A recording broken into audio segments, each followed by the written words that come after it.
નમસ્કાર વિદ્યાર્થી મિત્રો, આજે આપણે ત્રીજા સેશનમાં મળીએ છીએ. ત્રીજા સેશનની અંદર સાંદ્રતા દર્શાવવાની વિવિધ પદ્ધતિઓ જ આપણે લેવાની છે. શબ્દોની થોડીક મારામારી છે, શબ્દો બરાબર સમજો. પહેલું કે છે વજન વજનથી ટકાવારી. વજન વજનથી, વજનને કેટલીક વખત શબ્દ દળ પણ વાપરેલો છે, વેઇટ બાય વેઇટ, તો એ દળથી ટકા પણ આપેલા હોય. વજન વજનથી ટકા, ટકા એટલે પર્સન્ટ, પરસન્ટ, સંટ એટલે સેન્ચ્યુરી, અને એના ઉપરથી શબ્દ આવે 100 ઉપરથી લેવાના છે આપણે. મિલિયનમાં જે પ્રમાણે 10 lakhs લીધા હતા તો એ સંટ આવશે, સંટ એટલે સેન્ચ્યુરી, સેન્ચ્યુરી એટલે 100. Percentage W by W. વજન વજન, આ બંને વજન છે, ઉપર હંમેશા દ્રવ્ય છે, દ્રવ્યનું વજન જ છે એટલે W ગ્રામમાં જ, અને આ W એ દ્રાવણનું વજન છે, એ પણ ગ્રામમાં લેવાનું છે. તો પર્સન્ટેજ W બાય W, દળથી ટકા બરાબર દ્રાવ્યનું વજન ગ્રામમાં, આ W એટલે ગ્રામમાં, ગુણ્યા 100. 100 શાના માટે લીધા આપણે? સંટ, સેન્ચ્યુરી, 100 ઉપર છે, ભાગ્યા દ્રાવણનું વજન પણ શેમાં લેવાનું છે? ગ્રામમાં. દાખલા તરીકેનું એક ઉદાહરણ આપ્યું હોય, મારી પાસે દાખલા તરીકે 10% W બાય W NaOH છે, 10% W બાય NaOH, તો આપણને બે વસ્તુ મળી જાય એની અંદર. પણ બરાબર ધ્યાન રાખીશું, W બાય W છે એનો મતલબ આ પર્સન્ટ એટલે 100, એનો મતલબ આવો થાય 100 ગ્રામ દ્રાવણમાં, કોનું દ્રાવણ છે? NaOH. 100 ગ્રામ NaOH ના દ્રાવણમાં, NaOH ના દ્રાવણમાં 10 ગ્રામ, આગળ જે છે શબ્દ 10 ગ્રામ NaOH છે, NaOH, એટલે આપણને સીધું W2 એટલે 10 ગ્રામ મળી ગયું દ્રાવ્યનું વજન. ધ્યાન રાખજો ખાસ. કદાચ આની જગ્યાએ 5% હોત તો, 5 W બાય W હોય તો 100 માંથી 5 ગ્રામ NaOH છે. કેટલીક વાર 25% હોય તો 25 છે, તો આગળનો જે શબ્દ બતાવે છે દ્રાવ્યનું વજન બતાવે છે. પણ જ્યારે W બાય W હોય ત્યારે તમારે 100 માંથી દ્રાવ્યનું વજન બાદ કરશો ને તો દ્રાવકનું વજન મળશે. તો દ્રાવકનું વજન આમાં લેવું છે મારે, આમાં દ્રાવકનું વજન, તો આમાં હું લઉં છું દ્રાવકનું વજન. બહુ જ અગત્યની બાબત છે, દ્રાવકનું વજન બરાબર 100 માંથી તમારે 10 બાદ કરવા પડે, એટલે અહીંયા તમારા દ્રાવકનું વજન થાય 90 ગ્રામ, અને એ થઈ ગયું તમારું W1. 1 એટલે દ્રાવક અને W એટલે વેઇટ એટલે વજન. બરાબર યાદ રાખજો, જ્યારે દળથી ટકા આવે W બાય W હોય ત્યારે તમારે બાદબાકી કરવી પડશે. તો આ પહેલું મળ્યું આપણને પર્સન્ટેજ W બાય W. ત્યાર પછી જે બીજી રીત છે, થોડુંક ડિફરન્સ છે, વજન કદથી ટકા. વજન એટલે દ્રાવ્યનું વજન, W. બીજો શબ્દ જે દ્રાવણ માટે છે, અહીંયા કદ બતાવેલું છે, ml માં આવશે, તો W બાય V, તો દ્રાવ્યનું વજન ગ્રામમાં, W2 ગુણ્યા 100 ભાગ્યા દ્રાવણનું કદ ml માં. આનું મારું ઉદાહરણ આપવું છે, તેનું ઉદાહરણ હું અહીંયા આપું છું. 10% W બાય V, દાખલા તરીકે મેં NaOH લીધો, આ NaOH. અહીંયા અને થોડો ડિફરન્સ બંનેમાં છે, પર્સન્ટેજ W બાય V છે, એટલે આનો મતલબ V એ 100 ml દ્રાવણ છે, તો 100 ml દ્રાવણમાં, 100 ml દ્રાવણમાં 10 ગ્રામ NaOH છે. ધ્યાન રાખજો ખાસ, પેલાના જેવું છે, પણ અગત્યની બાબત અહીંયા બાદબાકી કરવાની નથી, કારણ કે સીધું 100 ml ની અંદર આ ઇન્ક્લુડેડ છે, સમાવેશ થઈ ગયેલો છે, એટલે તમારે VML લેવું પડશે. VML દ્રાવણનું કદ જે છે એ તમારે અહીંયા 100 ml જ લેવાનું છે, અને એમાં દ્રાવ્ય તમને અંદર ઓગળી ગયેલો છે એ 10 ગ્રામ લેવાનો છે. તો બે બધું આપણે સમજ્યા, એક વજન વજન, વજન કદ, અને ત્રીજો શબ્દ છે કદ કદથી ટકા. એટલે બંને V છે, દ્રાવ્ય પણ પ્રવાહી છે, દ્રાવણ પણ પ્રવાહી છે, કદ આપેલું છે, દ્રાવ્યનું વજન ml માં લેવાનું છે, દ્રાવણનું કદ પણ ml માં લેવાનું છે. એનો મતલબ દ્રાવ્ય જે છે એ પ્રવાહી અવસ્થામાં હોવો જોઈએ. દાખલા તરીકે મેં જણાવ્યું ત્રીજું આનું 10% મેં લીધો V બાય V, જો V બાય V અહીં લીધું ઇથેનોલ. ઇથેનોલ એ પ્રવાહી છે, અત્યારે આપણે ઉપયોગ કરીએ છીએ કોરોનાની અંદર, આપણે અત્યારે એનો ઉપયોગ થાય છે, બરાબર. ઇથેનોલનો ઉપયોગ આપણે કરીએ છીએ સેનિટાઈઝર તરીકે, એમાં 80% ઇથેનોલ છે, તો એ પ્રવાહી છે. તો V બાય V જે છે એ ઇથેનોલ, એનો મતલબ કે તમારે 10 ml, અહીંયા W આનું દ્રાવ્યનું કદ, દ્રાવ્ય પ્રવાહી છે તો દ્રાવ્યનું કદ બરાબર 10 ml થશે, જ્યારે દ્રાવણનું કદ જ્યારે દ્રાવણનું કદ બરાબર 100 ml થશે તો આ ત્રણ રીતો મેં સમજાવી કઈ કઈ ફરીથી એકવાર રિપીટ કરી દઈએ ફર્સ્ટ પરસેન્ટેજ W/W કે જેમાં બાદબાકી કરવી પડશે આ બંનેમાં નહીં કરવી પડે પરસેન્ટેજ W/V દ્રવ્યનું વજન ગ્રામમાં અહીંયા કદ ml માં બંને ml માં હોય તો V/V એક વખત સમય આપું છું આનો સ્ક્રીનશોટ કરી દો હવે મિત્રો એનાથી આપણે આગળ વધીએ છીએ આજનું બીજું એક છેલ્લું પદ છે મોલ અંશ મોલ ફ્રેક્શન તો મોલ અંશ આપણે પ્રકરણ 2 ની અંદર સૌથી અગત્યની બાબત આવે છે મોલ અંશ કે જેને અંગ્રેજીમાં કહેવામાં આવે છે મોલ ફ્રેક્શન જેને આપણે કહીશું મોલ ફ્રેક્શન તો પહેલા મોલ અંશની આપણે વ્યાખ્યા આપણે આપીએ દ્રાવણમાં રહેલા કોઈપણ ઘટકના મોલ વ્યાખ્યા બરાબર સમજજો મોલ અંશ એનો સિમ્બોલ છે x દ્રાવણમાં રહેલા કોઈપણ ઘટકના મોલ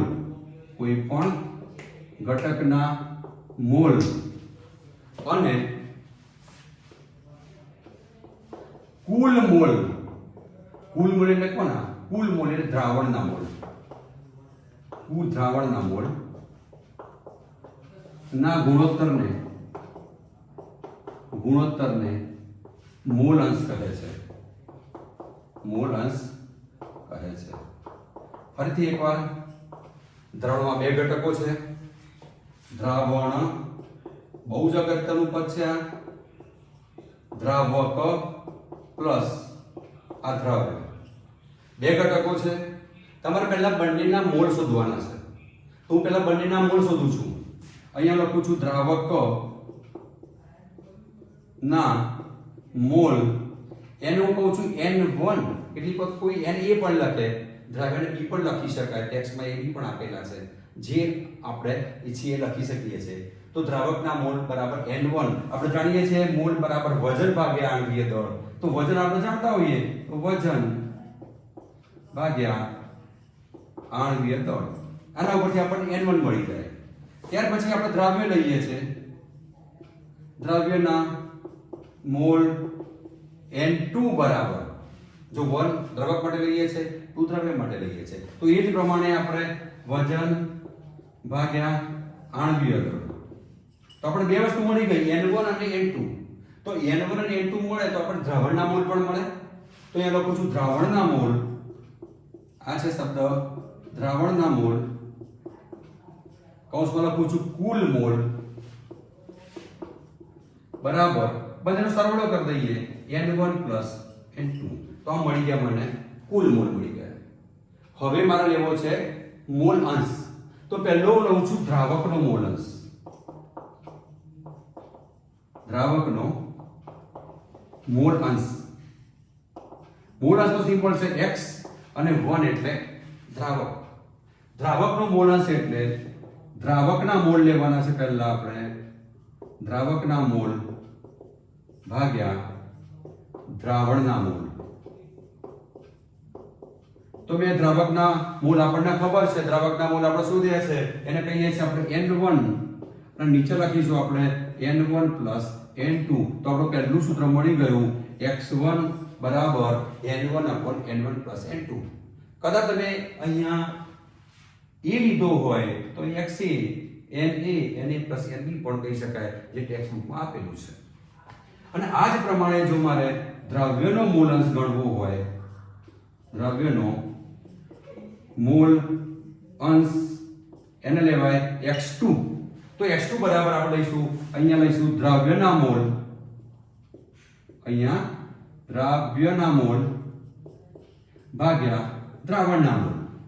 ભાગ્યા દ્રાવણના મોલ તો અહીંયા આપણને સૂત્ર મળશે માટે x2 બરાબર N2/N1 N2 તો આટલી બાબત આપણને મળી એક દ્રાવકનો મોલ અંશ x1 બરાબર આપણને મળી ગયો N1/N1 N2 જ્યારે x2 બરાબર મળે N2/N1 N2 મિત્રો ખાસ યાદ રાખજો, હંમેશા બંને આ જે આપણને મૂળાંશ આપેલા છે એ બંનેનો સરળ હંમેશા એક જ થાય. તો અહીંયા લખી શકાય x1 x2 બરાબર 1. જો આપણે કોઈ પણ એક ઘટકનો મૂળાંશ જાણતા હોઈએ તો બીજા ઘટકનો મૂળાંશ જાતે શોધી શકીએ છીએ. તો આના એક્ઝામ્પલ આપણે ગણીએ છીએ એ પહેલા એક વખત તમે આને સ્ક્રીનશોટ કરી દો, ત્યાર પછી આપણે આગળ વધીએ. એક્ઝામ્પલની અંદર આપણને ટેક્સ્ટ બુકમાં એક કોયડો આપેલો છે, સ્વાધ્યાયનું જ ઉદાહરણ છે, એની રકમ આપણે લખીએ છીએ અને એનું એક્ઝામ્પલ ગણીએ છીએ. 20% અહીંયા એવું લખ્યું છે 20% દળથી. 20% શબ્દ આવો લખ્યો છે, 20% દળથી. દળ એટલે સમજી લેવાનું W/W, હમણાં હાલ જ વાત કરી, એટલું દળ લખેલું હોય તો ચાલે. 20% દળથી ethylene glycol. Ethylene glycol. Ethylene ગ્લાયકોલનું સૂત્ર આપણને આપેલું છે C2H6O2. આ છે ઇથિલિન ગ્લાયકોલ. ધરાવતા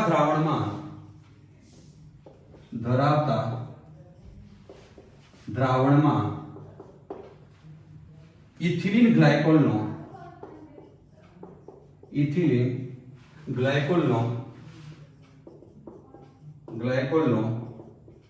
મોલ અંશ ગણો.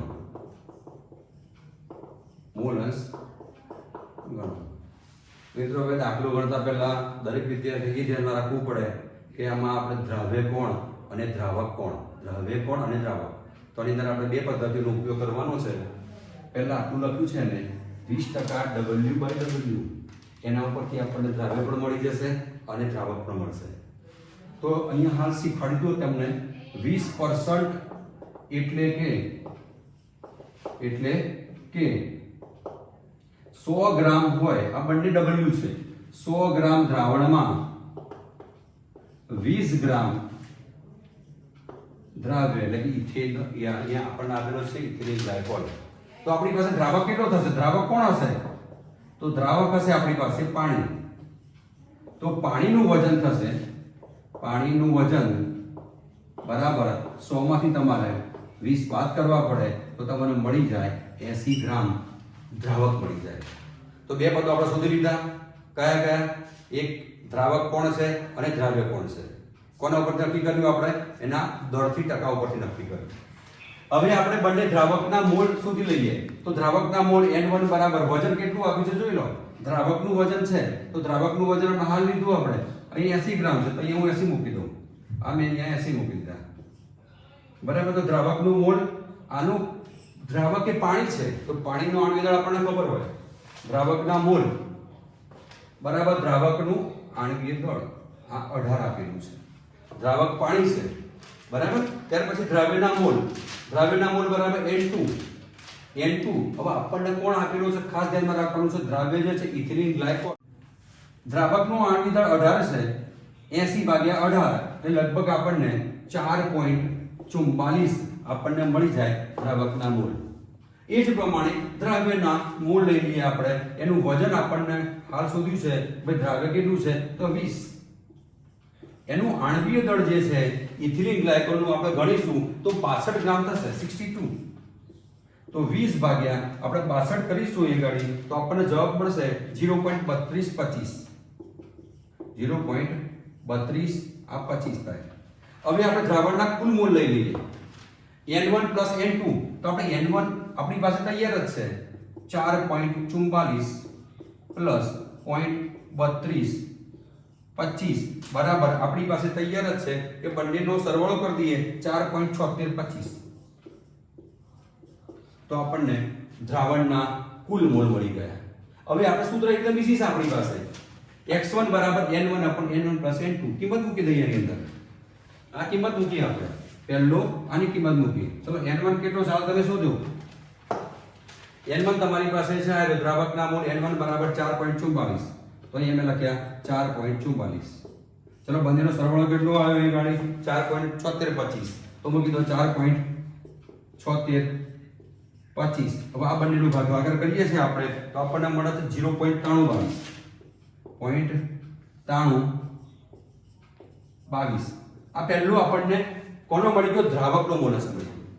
હવે કહે છે દ્રાવ્યનો મોલસ ગણવો છે. સૂત્ર આપણી પાસે છે x2 બરાબર n2/n1 + n2. આપણી પાસે n2 પણ છે તો n1 છે અને n2 છે તો 0.3225 લઈ લઈએ ગાડી. 0.3225 ભાગ્યા આપણી પાસે ટોટલ તો છે જ ફિક્સ જ 4.7625. આનો ભાગાકાર કરીશું તો આપણને મળશે 0.068. તો આ બંનેનો સરવાળો હંમેશા એક જ થશે. આ બંને ના ગણવા હોય અને એક જ વસ્તુ દાખલા તરીકે આપણને મળી ગયું, પહેલું x1 મળી ગયું. x1 કેટલું મળે? 0.9322. તો x1 બરાબર આપણી પાસે સૂત્ર છે x1 + x2 બરાબર 1. મારે x2 શોધવું હશે ઇથિલિન ગ્લાયકોલનો તો 1 - x1 કરીશ તો અહીંયા લખીશ 1 - x1 તમારી પાસે છે આ 0.9322. 0.9322 તમે બાદબાકી કરી દો છો 9322 તો લગભગ આપણને આના જેટલું જ મળશે 0.068. 0.068 આ થઈ ગયો ઇથિલિન ગ્લાયકોલનો મોલાસ મળી ગયો. તો આ થઈ ગયો મિત્રો એક એક્ઝામ્પલ. ફરીથી એકવાર રિપીટ. આપણે પર્સન્ટેજ આપેલા છે 20% આપેલા છે. 100 માંથી 20 બાદ કરીએ એટલે દ્રાવકનું વજન મળે 80 ગ્રામ. 20 દ્રાવ્યનું. બંનેના મોલ શોધી લઈએ n1 અને n2. બંનેનો સરવાળો કરીએ n1 + n2. આપણને સરવાળો મળ્યો એટલે 4.7425. કિંમત મૂકી દઈએ x1 બરાબર n1/n1 + n2. આ દ્રાવકનો મોલસ. એ જ પ્રમાણે x2 બરાબર n2/n1 + n2. કિંમત મૂકીએ બંને સરવાળો હંમેશા 1 જ આવશે. અથવા આ પદમાં કિંમત મૂકશો x1 + x2 બરાબર 1. 1 - x1 કરશો તો પણ તમને મળી જશે. તો આ પ્રમાણે મિત્રો આપણા અંદર લખાણ સંબંધિત જે પ્રશ્નો છે 2.1 થી 2.5 સુધીની અંદર એમાં મોલાલિટી અને મોલસના એક્ઝામ્પલ આપેલા છે. એ મિત્રો ગણવા પ્રયત્ન કરજો અને હું WhatsApp ઉપર અથવા એના આન્સર મૂકીશ અથવા સબસ્ક્રિપ્શનમાં પણ હું એના જવાબ મૂકી દઈશ. Thank you very much. ખૂબ ખૂબ આભાર.